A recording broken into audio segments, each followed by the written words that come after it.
से कहा, अच्छा, अब एक और परिदृश्य की कल्पना करो।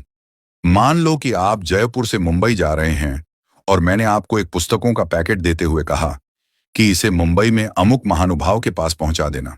गुरुजी ने आगे कहा, आप पैकेट लेकर मुंबई पहुंचे और उनके घर गए।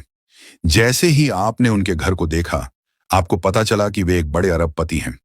घर के बाहर 10 गाड़ियां और 5 चौकीदार खड़े हैं। आपने पैकेट उनके घर भिजवाया। वो महानुभाव खुद बाहर आए, आपसे पैकेट लिया और आपको घर के अंदर बुलाया।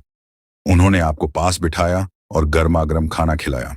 जब आप जाने लगे तो उन्होंने आपसे पूछा, आप किस में आए हैं? आपने जवाब दिया, लोकल ट्रेन में।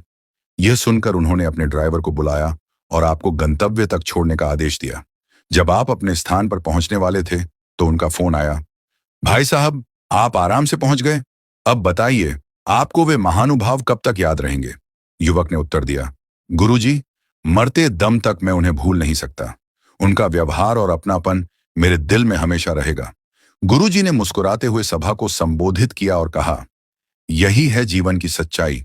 एक सुंदर चेहरा केवल थोड़े समय के लिए याद रहता है, लेकिन एक सुंदर व्यवहार जीवन भर याद रहता है। गुरुजी ने आगे समझाया, हम अक्सर अपने चेहरे और शरीर की सुंदरता पर ध्यान देते हैं, लेकिन यह केवल बाहरी चीजें हैं। असली सुंदरता हमारे व्यवहार और दूसरों के साथ हमारे संबंधों में होती है। आपका अच्छा व्यवहार ही है जो लोगों के दिलों में हमेशा के लिए जगह बनाता है। इसलिए अपने चेहरे की सुंदरता से अधिक अपने आचरण की सुंदरता पर ध्यान दें। जीवन को दूसरों के लिए प्रेरणादायक और अपने लिए आनंदमय बनाएं। यही जीवन का गुरु मंत्र है। कथा का सार।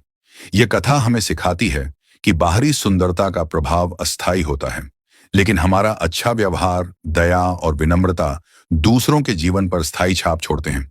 सुंदर चेहरा समय के साथ फीका पड़ सकता है, लेकिन सुंदर व्यवहार हमेशा के लिए दिलों में रहता है। इसलिए अपने व्यवहार को ऐसा बनाएं कि लोग आपको हमेशा प्यार और आदर के साथ याद करें।